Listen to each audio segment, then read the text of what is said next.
Last week we began this journey through Ruth, this little story about a big God, a big and faithful God.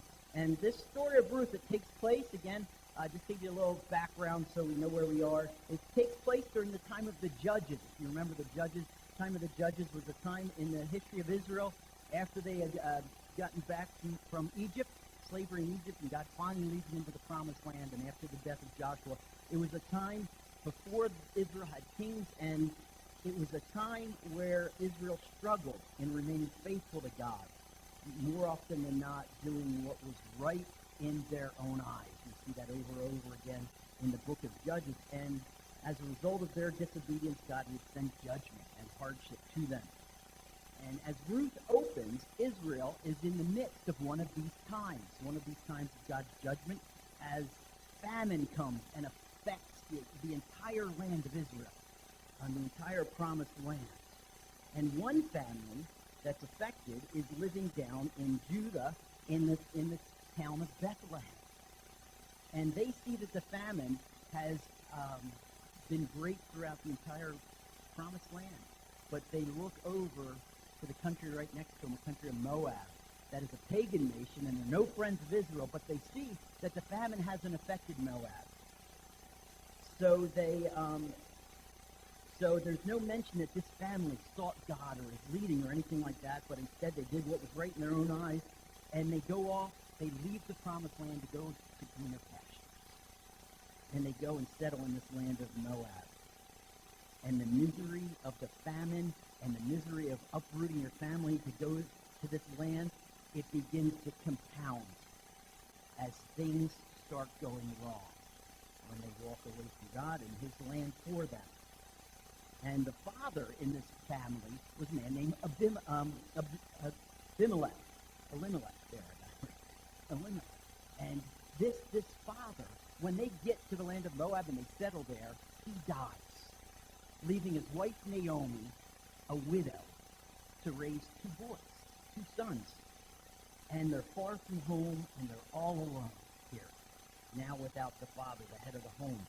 And eventually, as the sons grow, they end up getting married, and things are beginning to look up. But again, they're in the land of Moab, so the two sons they marry, Moabite women, which isn't necessarily what God desires, but yet things are still looking up as they may have heirs and things like that, and Naomi may be taken care of. But then things take another disastrous turn as now these two sons die, leaving Naomi and these two young women, all widows and childless. And with Naomi, with no one to take care of her, far from her homeland, with little hope, kind of as we just sang in that last song. And it's through this painful beginning of this story of Ruth that we looked at last week that we learned something important along with Naomi, that drowning in our challenges and trials isn't a pleasant place to be, is it? When trials keep coming and they just seem to never end, and we feel like we're drowning in it, and it can be downright miserable, and our misery will continue to compound until we look towards home, until we look back towards God. In fact, as we read, Naomi summons the courage. As we opened our passage today, she summons the courage and really the desperation to not only look to God, but to come home again. And that's what we're going to look at this morning as we finish up chapter 1 here of Ruth. So if you look at verse 6, that's where our passage opens this morning. And again, Naomi's beaten down. She's out in the fields of Moab. So she's this older woman, this widow, and she's tending the fields herself, which she shouldn't have to do, but she has no other way to survive. And she's beaten down by all these trials and sorrows that have arisen. But then she heard that the famine was over in Israel. God was again blessing his people and blessing the land with food. So she arises, it says, right? In verse 6, she arises and she sets out to return to Bethlehem. Now again, this is the city where she's from, where her family was from, but now her family's gone. But Bethlehem is about 60 miles from where these fields of Moab are. So it's about 60 miles. So it would take Naomi about a week or more to walk back. Remember, they don't have cars or Uber or anything like that, so they have to walk back. with what little possessions she has, and she's walking back to Bethlehem, along with her 2 Moabite daughters-in-law. So they start the journey with her, and it's been about 10 years, or a little more than 10 years, since Naomi has come to this land of Moab, and things have really changed for her, haven't they? I mean, they came, when they first left Bethlehem, they left as this family, as a happy family, right? A normal family with all their possessions, and they're full, and they're ready to flourish, and they settle in Moab. But now as she returns, she's got nothing. She even says at the end of the passage, she's empty, right? And she has little left to live on and no hope. And I picture her kind of looking around at all the wasted time and energy she had, and she begins to count the cost. And she looks back to where she came from, realizing how far she had gone. How far she had gone. And really, in a sense, she is at rock bottom at this point, as Ruth chapter 1, verse 6 kind of opens. All her family and her attempts to make it on their own had failed miserably. And she longed again from where she had fallen. Have you ever been there? Have you ever been there in life?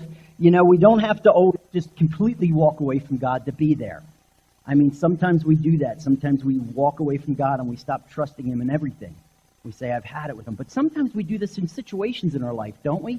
We want to go off on our own or do what's right in our own eyes, maybe in a relationship or maybe in decisions we make. And we say, I don't want to consult with God. I just want to do this on my own. And it ends up not working out. And we come to this realization, just like Naomi comes to this realization, and she's like, man, I don't know. It's empty. And we kind of forge away from God, and we forge out our own way, and we find it empty. And this is really where our lives hit a crossroads. And really, Naomi's at a crossroads here. And at this crossroads, we can either pridefully just say, I refuse to admit I was wrong. I refuse to admit I did anything. And we continue to kind of go forward and just say, I'm just going to stick to it, refusing to admit or consider our failure. And we could do that, and it's going to be a miserable road to hell. And we're going to sink lower. Or, at this crossroads, we could recognize that we have, in fact, strayed from God and His way and look to come back home. And you know, there's good news in that. And that's this. We can always come back home again when it comes to God. God welcomes us. He will forgive us, and He will always love us. And Naomi, she hits this crossroads in her journey, right? And decides to come home again. And this decision and this journey, it all begins with this first step. And this first step is all about humility. You know, coming back to God and coming home again, or coming back under God's umbrella, even in decisions we make, it starts with humility. And what that's kind of talking about when we talk about humility in this sense is that we discover an end to ourselves. You see, humility is all about seeing ourselves honestly and seeing God accurately. That's what humility is. And for us, maybe humility doesn't mean that we necessarily hit rock bottom, or we don't have to hit rock bottom to have this kind of humility. But it's this kind of humility that leads us back to God. It involves seeing our inability to rule ourselves and sees that God is right and worth trusting. And humility here for Naomi is about being brought low. We see over and over again in this passage, she uses terms like bitterness. Now, she's not bitter herself. That's not her attitude. What she's saying is, bitter things have happened to me. This is a result of what I have done has brought bitter experience. And God has put this on me because I strayed from Him. Right? And over again, she says, this is what God has done to me. Or she's recognizing, yeah, God was the way I should have stayed. And because of that, I didn't get it. So she sees that she's nothing without God, and she knows her only hope is return home and return to God. And as our story continues, look at verse 8. Naomi, she realizes her failure here, right? But in all of her sorrow, in all of her loss, she all of a sudden, as they start this journey, she's like, I don't need to subject my daughters-in-law to this. I was dragged here with my family, and look what resulted. I don't want to drag these girls around with me and basically give them no hope. This is my cross to bear. This is my issue. And I don't want to compound it or put their sorrow on them. You see, Naomi, she's older, right? And going home was her only hope. And we see here in verse 8 and following where she talks to them and she tells them, go, return to the homes of your mothers, right? These are two imperatives. This isn't a request by Naomi. This is a command. She looks at her daughters and goes, you need to go back. You need to go back to your own homes that you were raised in. She goes, home of your mothers. You know why she says home of your mothers, not your fathers? Because she's saying the home of your mothers, because your father's not going to rule you, because I want you to go home to your mother's home and then get remarried and get on with your life. Make something of your life. I don't have a life. I've blown it too bad. But it's not too late for you girls. Please, just go back. This is your homeland. I don't want to take you away from your homeland. And so she's saying this, right? Yet, through this, we see the love Naomi has for her daughters, but also we see the love that they have for her. And we see the love Naomi has for her daughters, and we see that Naomi isn't completely away from God because she gives them a blessing, doesn't she? She says, may the Lord grant kindly with you.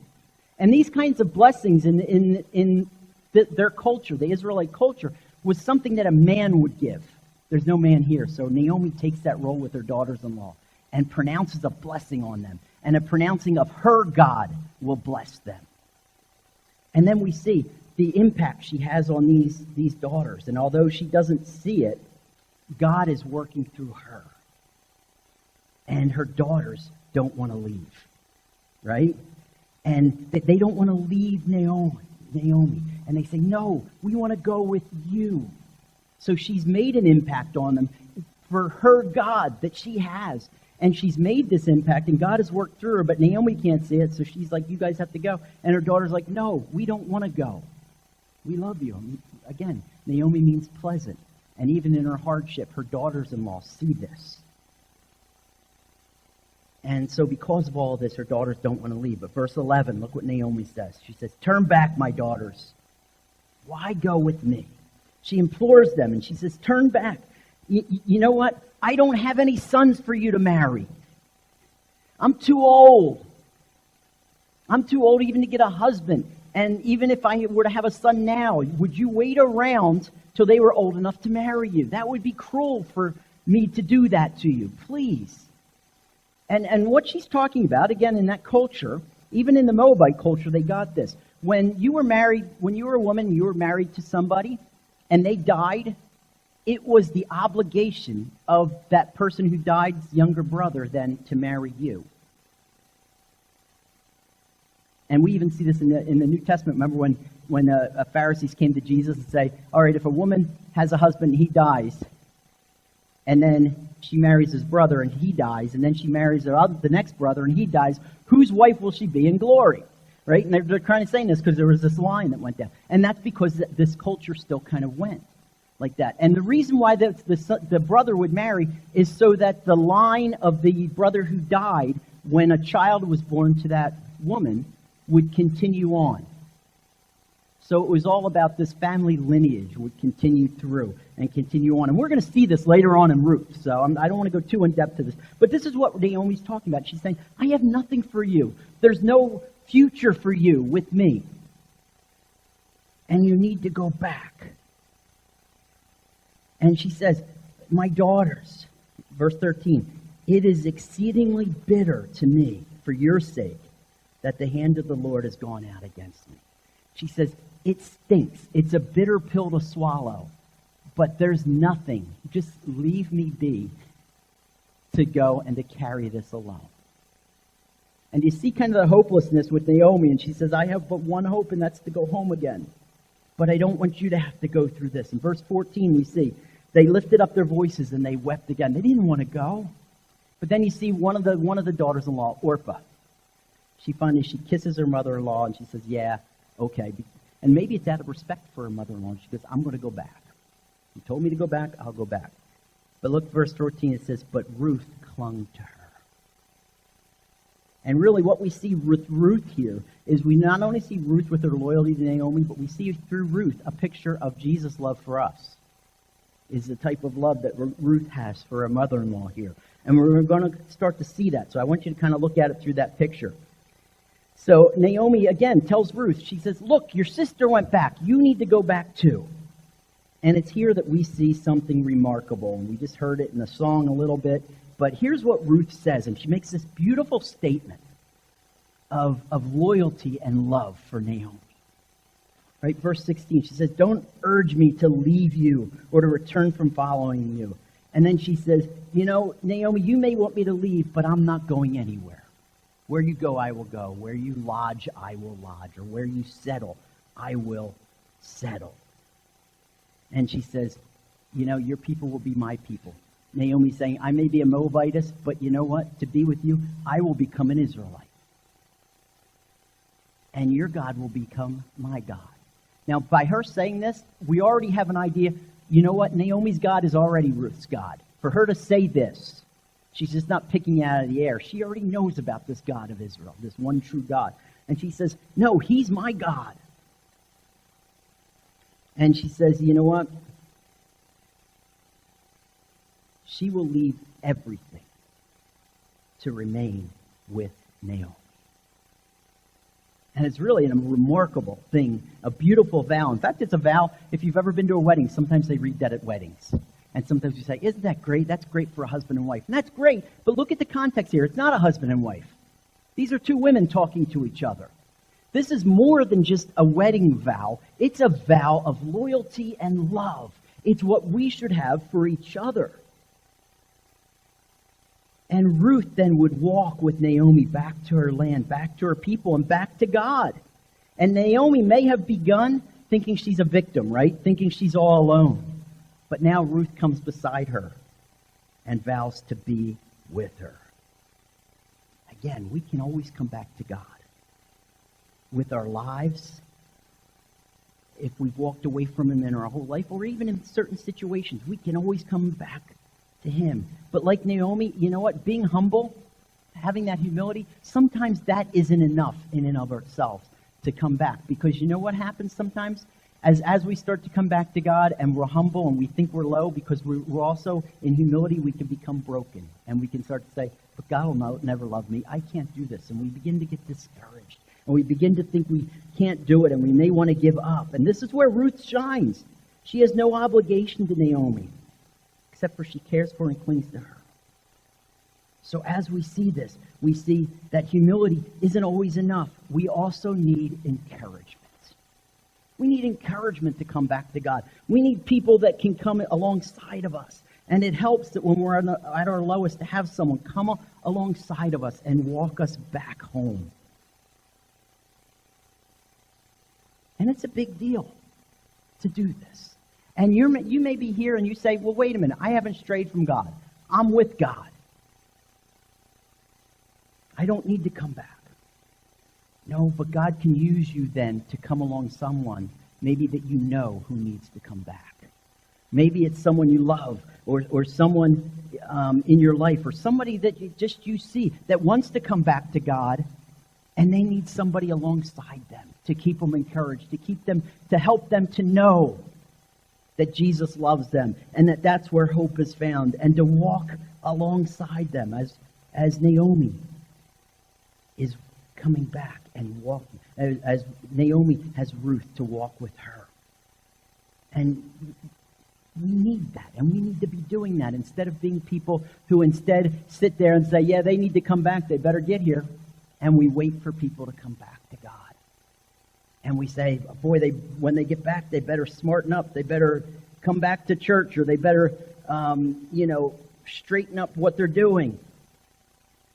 Instead, we can be like Ruth, and we can walk with them back, and walk with them through repentance and forgiveness, and even walk with them so they can experience reconciliation and to know what that means, and to know they have someone on their side. And we can be Jesus to someone. That's what the writer of Ecclesiastes is getting at when he's talking about friendship. He says, two are better than one because they have a good reward for their toil. They don't waste their time. For if they fall, one will lift up his fellow. But woe to him who is alone when he falls and has not another to lift him up. And I can picture Ruth saying, what's going to happen to you, Naomi, if you fall again, if something else happens? You hit another snag or another thing goes wrong. Who's going to be there for you? And Ruth says, I am. You see, we need each other so that we never walk alone. And look at Ruth's statement again. She just won't go with Naomi and kind of dump her at the gates of Bethlehem. She goes, no, where you settle, I'm going to settle. And I'm going to seek your God, and I'm going to continue to be with you even after your return. In fact, I'm going to be with you until one of us dies. And I'm going to be buried here, I'm no longer going to be known as a Moabitess. I'm going to be known as an Israelite with you. And she says, I'm going to stick with you. You see, we need more of this today, don't we? We need more of this in our lives, to have somebody, when we fall away from God, to have someone come alongside of us and said, I'm here with you, and I'm going to walk with you. And I'm going to be with you as you get close to God. We need more of that in the church, where we can learn to trust Jesus together. So Naomi, verse 18. Naomi realizes that Ruth's not going anywhere. Naomi realizes she can't convince Ruth to go, and she's done fighting. It says she doesn't say another word about it. So they just go. And she accepts it, right? Again, humility on Naomi's part. She says, okay, this is how it's going to be. So now these two widows continue on. And when they get to Bethlehem, when you got to a city or a village in those days, it's not like you just walk into town through any road. The way you got into the city and village was you went through the gates of the city. So they go through the gates. And think about these gates as these two women are walking in. People around, right? And there begins to be a buzz. It said all of the city stirred at their arrival. Now the idea here is not a stirring in a negative sense. It can mean a negative sense. But the idea here is that the city was abuzz. Imagine this. People start saying, is that Naomi? You remember Naomi? You remember she left? She was gone. We thought she was gone. And here she's coming back and she has nothing. Oh, but Naomi's back. And people start to gather around her. You know, and people are excited to see Naomi return. And it had been over 10 years again. And Naomi had been through a lot. And when you go, even 10 years, our appearance changes. But imagine going through all the stress that she goes through and all of the loss she goes through, right? When we go through stress in our life, it changes our appearance. I always tell Debbie, I never had one gray hair until I had daughters, right? It changes our appearance when we go through things in life, right? So imagine Naomi, she's beaten down and she looks weathered and she's bearing all of the weight of everything that's happened to her, let alone a week's journey on dusty roads when they come to the city. So she kind of looks like Naomi, but yet, she's far from the Naomi we once knew. So it says the women come up and they ask her, hey, is this indeed Naomi? And imagine this scene. Imagine everything they've been through. Imagine everything Naomi's been through and what a failure she feels like. And she feels like, I'm just going to kind of come through the city with my tail between my legs and in humiliation. And people will be looking down on me and criticizing me and telling me how I messed up. Or at the very best, maybe, people just have forgotten about me. And nobody will care that I'm back. And I can just sneak into town. But that's not what happened. She comes back. And people gather around her and say, welcome back. Naomi is back.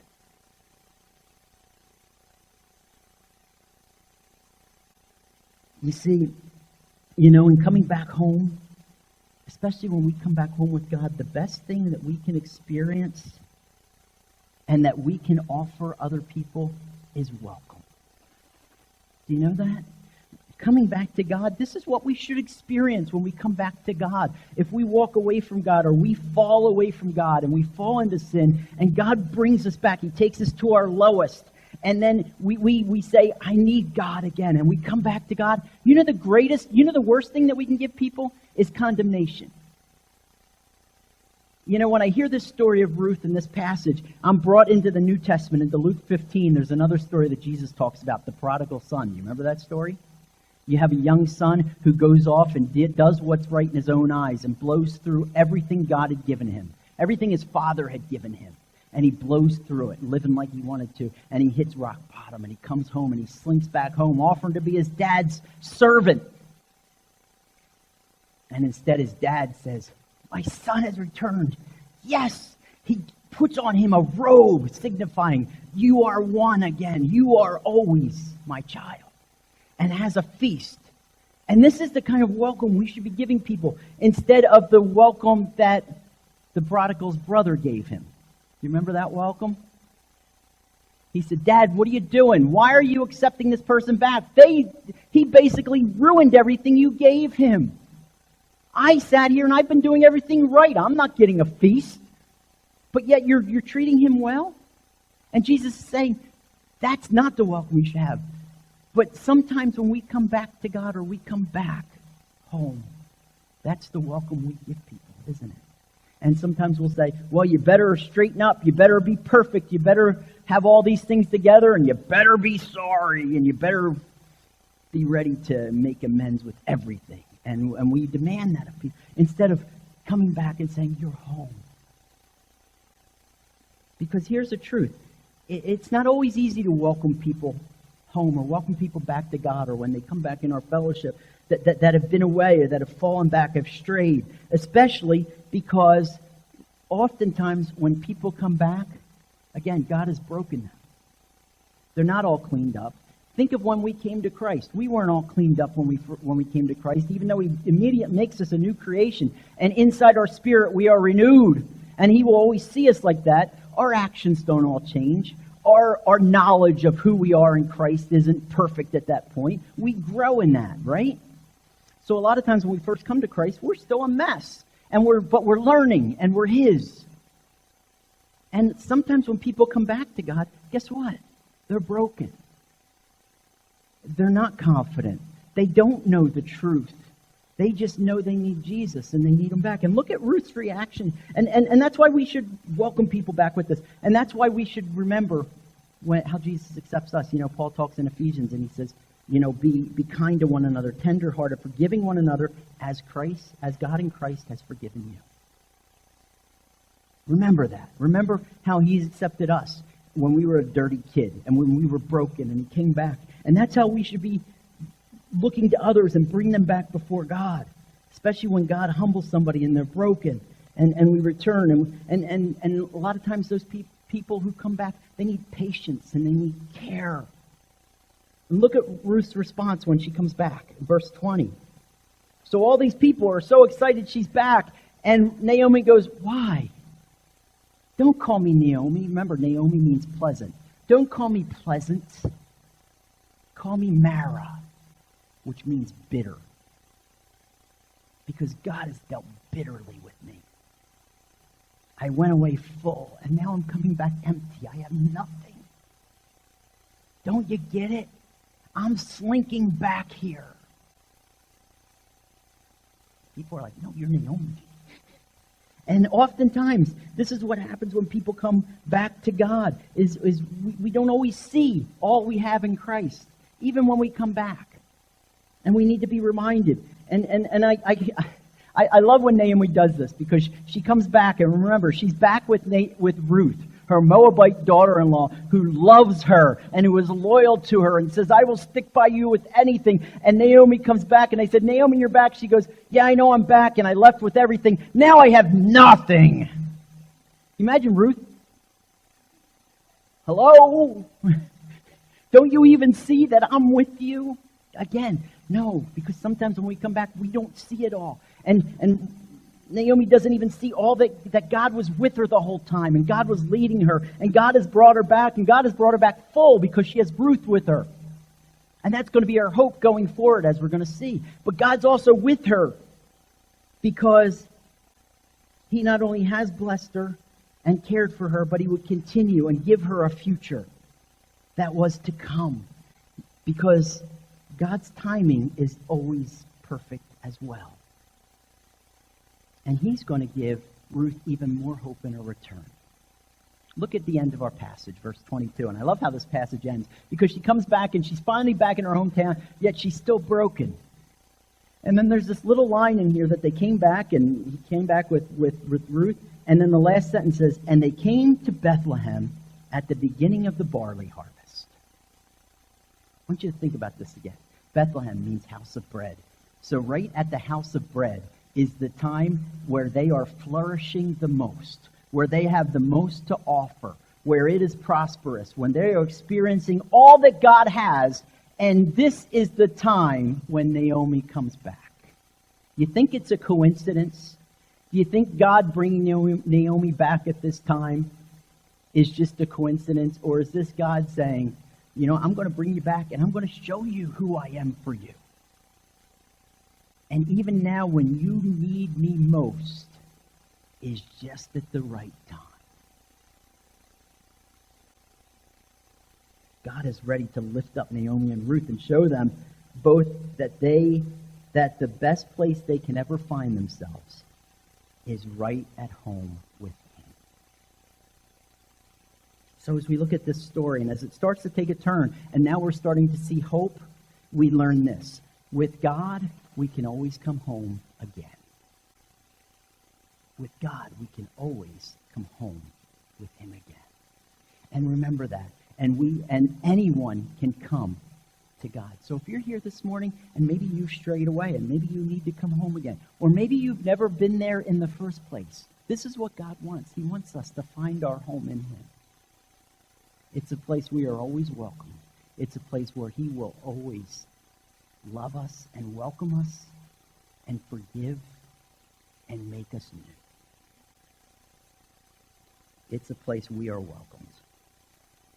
So if you're here this morning and you need to come back to God, I want you to take a moment and just consider that and say, God, how can you lead me home?